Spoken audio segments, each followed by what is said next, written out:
Yeni bir Avrupa Gündemi programından merhabalar. Bugün Unite the Union uluslararası yetkilisi ve İngiliz işçi sendikalarının yürüttüğü Öcalan'a Özgürlük kampanyasının eş koordinatörü Claire Baker. Bugün bize katıldığın için teşekkürler. Teşekkürler.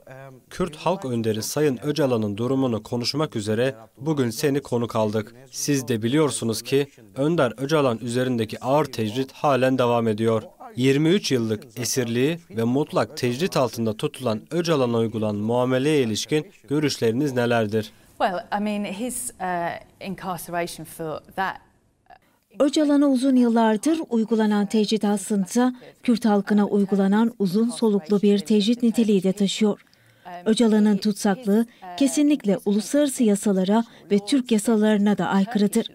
Bu tutsaklık Öcalan'ın Kürt halkı için hem Türkiye sınırlarında hem de sınırların dışında fikirleri, kendi dillerini konuşmaları, kadın hakları, eşitlik ve özgürlük fikirlerini de hapsetmeye çalışan kolektif bir tutsaklıktır. Öcalan'ın koşulları hiçbir şekilde kabul edilir değildir. Ailesini, avukatlarını görememesi kesinlikle tüm uluslararası insan haklarına da aykırıdır. Bu durumun uluslararası kamuoyu tarafından da görmezden gelinmesi asla kabul edilebilir bir durum değildir. Artık Öcalan'ın özgürlüğünün zamanı gelmiştir. Böylelikle bölge ve hatta dünya barışı için rolünü oynayabilir. Claire, bir diğer önemli konu da CPT. CPT, kayıtlarımıza göre 1999'dan bu yana Türkiye'yi 29 kez ziyaret etti. Ne yazık ki sadece 10 kez İmralı Adası'na gitti. Bu ziyaretlerin sizce bir etkisi oldu mu?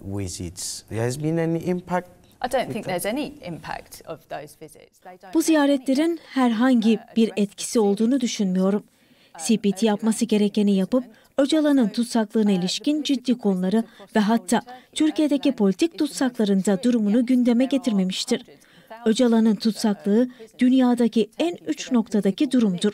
Fakat bunun yanında Türkiye'de binlerce politik tutsak da var. CPT görevini yapmayarak hiçbir düzlemde bunu dile getirmiyor. Öcalan halen tutsak ve halen binlerce politik tutsakta hapishanelerde sadece politik görüşlerinden dolayı ailelerinden çok uzakta ve milliyetçi bölgelerde tutuluyorlar. Sağlık imkanlarından yararlandırılmıyorlar. İhtiyaçları olduğu zaman avukatları ile de görüştürülmüyorlar. Bu durum Avrupa enstitülerinin çifte standartlarında gözler önüne seriyor. Avrupa, Erdoğan'ın mültecileri Avrupa'ya göndermesinden hala korkuyor. Aynı zamanda Türkiye'nin jeopolitik pozisyonu da Avrupa'yı her zaman Erdoğan'la işbirliği yapmak durumunda bırakıyor. Evet, CPT Türkiye'ye gitti. Fakat bundan hiçbir sonuç çıkmadı. Teşekkürler. Aslında CPT'nin sessizliğini farklı bir pencereden iyi noktalara değinerek anlattınız. Peki, insan hakları, demokrasi ve uluslararası anlaşmalara uyum konularında kendini sürekli çok iyi pazarlayan Avrupa Birliği, tüm insan haklarından mahrum edilen Sayın Öcalan'ın tecridine neden hala sessiz? Türkiye'ye neden hala tepki göstermiyor?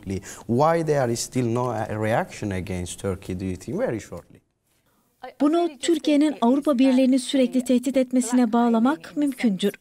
Avrupa Öcalan'ın haklarını dile getirmekten çekiniyor.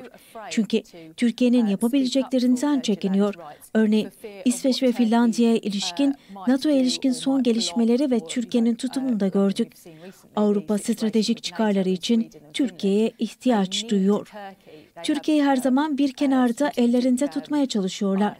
Dolayısıyla Öcalan'ın haklarını savunmak aslında Avrupa'nın korkularıyla yüzleşmesine neden olabileceğinden dolayı Avrupa bu konuda sessizliğini halen koruyor. İsveç ve Finlandiya'ya ilişkin durumun da altını çizdiniz. Buna ilişkin bir diğer sorum da aslında iki beklenmedik ülke Kürt halkına karşı iğrenç bir işbirliği yaptı. Bu durumun aslında Erdoğan'a Kürt halkına yönelik katliamlarını sürdürmesi için yeşil ışık yaktığını ve PKK'yi yasaklı örgütler listesinde tutmaya çalıştıklarını da söylemek mümkün müdür? Evet, kesinlikle bu kararın Erdoğan'a yeşil ışık yaktığı konusunda ben de aynı yönde düşünüyorum. Şu anda Erdoğan'ın Kuzeydoğu Suriye işgal etmesi için ve Kürt halkını baskı altında baskıyı artırarak tutabilmesi için uygun koşulları oluşturdular. Kürtlere yönelik baskı böylelikle Türkiye'nin sınırları dışında da Finlandiya ve İsviçre'ye kadar uzanacak şekilde meşrulaştırılmaya çalışılıyor. Bu ülkeler aslında geçmişlerinde ezilen halkların yanında olduklarını defalarca göstermişlerdi. Fakat sadece birkaç gün içerisinde sadece kendilerini bir diktatörden korumak için aslında kendilerini bir diğer diktatörün kucağına attılar ve bunu sadece NATO'nun kendilerini koruyacaklarını sandıkları için yaptılar. Artık bugünden itibaren Türkiye'nin Kürt halkına yönelik işleyeceği tüm suçlardan İsveç ve Finlandiya devletleri de birebir sorumludur demeliyiz.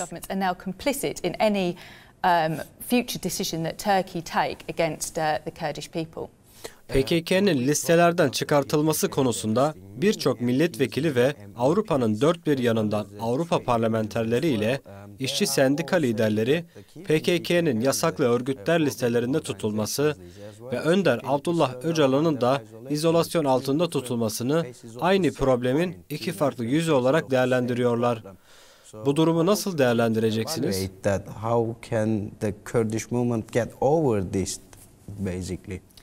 Bu noktada aslında Belçika Yüksek Mahkemesi'nin kararını hatırlatmak gerekiyor. Mahkeme, PKK'nın terörist bir organizasyon olmadığını fakat savaşta bir taraf olduğu kararı çıkmıştır. Aslında böylesi bir savaşta Cenova Anlaşması'na da baktığınızda PKK'nın bir örgüt değil bir taraf olduğu açıkça zaten ortadadır. Belçika Yüksek Mahkemesi'nin kararı birçok Avrupa parlamenterinin de PKK'nın listelerden çıkartılmasına yönelik talebi de söz konusudur. Britanya'da da tüm partiler parlamento grubu yayınladığı bir raporda da Kürt halkına yapılan baskıları, Türkiye'nin savaş suçlarını ve PKK'nın listelerden çıkartılması için PKK'nın yeniden gözden geçirilmesi gerektiğini de bu raporda detaylandırdılar. Her zaman AB-Britanya ikilisi PKK'yı listede tutmaya çalışmıştır. Çünkü kendi işlerine geldiği gibi kimin terörist olup olmadığına karar veriyorlar. Türkiye'nin de yaklaşımına göre terör listesinde yer alıp almayacaklarına karar veriyorlar. Türkiye'nin de yaklaşımına göre terör listesinde yer alıp alamayacaklarına karar veriyorlar. Türkiye'ye göre kendi politik görüşlerini açıkça söyleyen herkes terörist olabiliyor. Erdoğan'a karşı görüşlerini belirten veya karşıt bir duruş sergileyen herkes terörist olarak etiketlendirilebiliyor veya terörizmden tutuklanabiliyor. Bu durum kadın hareketleri için, işçi sendikaları için, muhalefet partileri için de geçerli olabiliyor. Barıştan bahseden, eşitlikten, kadın özgürlüğü ve eşitliğinden bahseden herkes, Türkiye'de bir anda terörizmle suçlanıp tutuklanabiliyor. Bu çok ince bir çizgi haline dönüşmüştür. Erdoğan'a karşıysanız terörist olmuşsunuzdur. Aynı şekilde Öcalan'ın durum ile de bu ilişkilendirilebilir.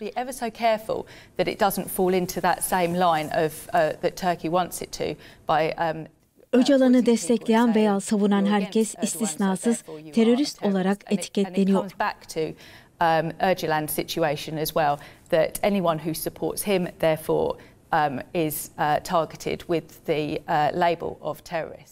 Dolayısıyla bunu bir kriminalizasyon politikası ve Kürt halkının etkilenmesi niteliği de taşıdığını söyleyebiliriz. Türkiye'nin PKK'nın listelerde tutulmasının da arkasına sığınarak soykırımcı ve işgalci saldırılarına Kürtler üzerinde devam ettiğini söylemek mümkün müdür? Halen ZAP ve AVAŞİN'de medya savunma alanlarında da çok yoğun şekilde kimyasal saldırılarına Türkiye devam ediyor. Halen bu konuda Avrupa sessiz. PKK'ye yapıştırılan bu etiketin Türkiye'ye aslında bu saldırılarını devam ettirmesinde kapı açtığını söyleyebilir miyiz? Evet, kesinlikle yardımcı oluyor. Türkiye, Kürt halkının kriminalize edilmesinin de arkasına sığınarak bu saldırılarını artırarak devam ettiriyor. Türkiye, kimyasallarla saldırılar düzenlerken Avrupa sessizliğini koruyor. ve Türkiye'nin sınırlarını koruduğu bahanesinin de arkasına sığınarak bu saldırılara karşı Avrupa sessizliği tercih ediyor. Türkiye bu bahaneyi Avrupa'nın önüne atarak aslında çok basit bir düzlemde Avrupa'nın yaşananları görmezden gelmesini sağlıyor. Bu da Avrupa'nın işine geliyor diyebiliriz. Terörizm, savunma ve güvenlik gibi çok hassas sözcükleri kullanarak aslında belli çerçevede siyaset yürütüyorlar. Avrupa Birliği örneğin Rusya'nın Ukrayna'ya saldırısı karşısında açıkça bir duruş sergiliyor. Peki sormak lazım, fark nerede? Türkiye'nin yaptığıyla Rusya'nın yaptığı arasında fark nedir? Ukrayna'dan da bahsettiniz. Görüyoruz ki Ukrayna'da en basitinden kimyasal silahların kullanıldığına dair söylenti çıkar çıkmaz direkt olarak OPCW ve AB'nin bu araştırmaların yapılmasına dair harekete geçti. 10-15 gün içerisinde tüm kurumlar harekete geçti. Fakat Türkiye'nin bir yıl aşkındır Kürdistan'ı kimyasal silahlarla vurmasına karşı ve kimyasal silahları Kürdistan özgürlük savaşçılarına karşı kullanmasına neden hala bu kurumların sessiz ve tepkisiz kaldıklarını neye bağlıyorsunuz? Bu durumun politik sebeplerden dolayı olduğunu söylemek mümkün müdür? Bu kesinlikle politik bir tutumdur. Çok haklısınız. Türkiye, NATO'nun bir parçası, ABD Türkiye'nin yanlarında olmasını, Türkiye'yi istedikleri gibi kullanmak için kendi taraflarında olmasını istiyorlar. Türkiye onlar için Avrupa ve Orta Doğu arasındaki köprü görevini görüyor. Türkiye'yi kendi yandaşları gibi tutmak istiyorlar. Kesinlikle bu sessizlikleri Türkiye'yi korumak için geliştirdikleri bir tepkisizliktir ve politiktir. Türkiye tüm suçlarına devam ediyor ve bunu tüm Avrupa görmezden gelmeye devam ediyor. Bizler Batı'da yaşayanlar, sol görüşlü kimseler olarak buna kesinlikle karşı bir duruş sergilemeyi başarabiliriz. Programımızda son bölüme girerken bir diğer önemli konuya da değinmek istiyorum. Türkiye ile yapılan silah ticareti de çok önemli ve önlenmesi gereken bir durum. Türkiye'nin en büyük silah tedarikçisi Britanya'dır. Siz bir işçi sendikası temsilcisi olarak bu silah firmalarında çalışan ve diğer sektörlerde de çalışan milyonlarca işçiyi Britanya'da temsil ediyorsunuz. Almanya ve Britanya Türkiye'ye sürekli silah satıyor ve yeni anlaşmalar yapıyor. Kürt halkı ve uluslararası kamuoyu bunun önüne nasıl geçebilir? İngiltere'nin Bristol kentinde kimyasal silah bataryalarının üretildiğini ve Türkiye'ye de satıldığını biliyoruz. Buna ilişkin yorumlarınızı da alalım. Bu zor bir soru. İnsancıl düzeydeki yaklaşımımızda kesinlikle Türkiye silah satışına karşıyız. Çünkü Türkiye bu silahlarla sivilleri de katletmeye devam ediyor. İşçi sendikaları perspektiflerinden de olaya baktığımızda sizin de dediğiniz gibi bu fabrikalarda çalışan ve silah üreten işçi üyelerimiz vardır. Sizin de bildiğiniz gibi şu anda Britanya'da çok büyük bir ekonomik kriz var. Hayat pahalılığı tavan yapmış durumda. Enerji krizi ve iş sahalarının da kapanması söz konusu. Bizler insanların işsiz kalmasını istemiyoruz. Bu yönde herhangi bir çağrımız da yoktur. Bu firmalarda çalışan insanların eğitilmesi ve gerçekten neler olduğunu bilmelerini sağlamak bizce daha önemli bir durumdur. Bu firmaların Türkiye silah desteğinin durdurulması konusunda işçilerin bilinçlendirilmesi gerekiyor. Ayrıca Britanya hükümetinin üzerine bu konuda ciddi baskı koyulması açısından da bu önemlidir. Silah satışının durdurulması ve İngiliz devletinin savunma stratejisini gözden geçirmesi için bu baskı artırılmalıdır. Türkiye ve diğer birçok ülke sivilleri de katlettikleri silah satışının durdurulması adına ciddi anlamda harekete geçilmelidir. Son olarak esas konumuz olan Öcalan'ın özgürlüğü konusuna dönecek olursak, Britanya'daki işçi sendikalarının yürüttüğü Öcalan'a özgürlük kampanyası, Öcalan'ın özgürlüğünde sendikaların bu kampanyası nasıl bir rol oynuyor? Bu kampanyanın çok daha fazla çalışarak Avrupa'daki işçi sendika hareketlerine ulaşıp onları da kampanyaya dahil etmesi gerektiğini düşünüyor musunuz? Evet, üyelerimize ciddi anlamda eğitimler verebiliyoruz ve Öcalan'ın Kürt halkının mücadelesini anlatabiliyoruz. Bu anlamda tüm ülke genelinde ciddi katkımız olduğunu söyleyebiliriz. Kürt halkının durumu ve Öcalan'ı tanımayan milyonlarca işçiye Öcalan'ı tanıtabiliyoruz. Bunu ciddi bir katkı olduğunu düşünüyoruz.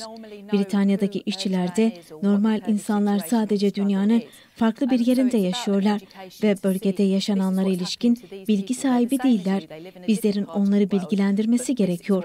Aslında Öcalan onlar için de mücadele veriyor ve 23 yıldır tutsaklığı devam ediyor. Öcalan'ın mücadelesini Nelson Mandela'nın mücadelesiyle bağdaştırarak anlatmaya çalışıyoruz.